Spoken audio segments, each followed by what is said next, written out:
শেষ রোমাঞ্চের অপেক্ষা।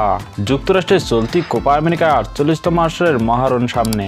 এই ঐতিহ্যবাহী টুর্নামেন্টে দীর্ঘ 23 বছর পর ফাইনালে উঠেছে কলম্বিয়া। তৃতীয়বার ফাইনাল খেলছে তারা। শিরোপা নির্ধারণী ম্যাচে প্রতিপক্ষ বর্তমান চ্যাম্পিয়ন আর্জেন্টিনা।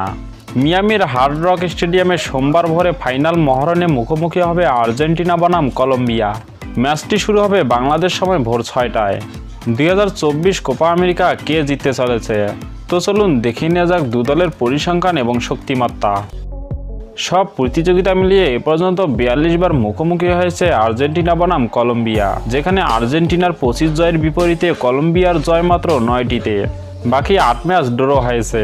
তবে গত 13 বছরের কোপা আমেরিকায় 4 বারের দেখায় নির্ধারিত 90 মিনিটে গোল করে একবারও জয় পায়নি মেসি বাহিনী।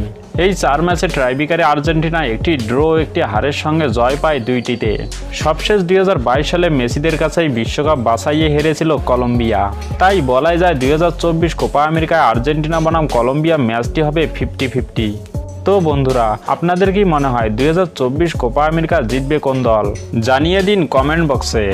স্পোর্টসের সব ইন্টারেস্টিং নিউজ এবং ভিডিও পেতে চ্যানেলটি লাইক, কমেন্ট, সাবস্ক্রাইব করে বেল আইকনটি বাজিয়ে দিন। ধন্যবাদ।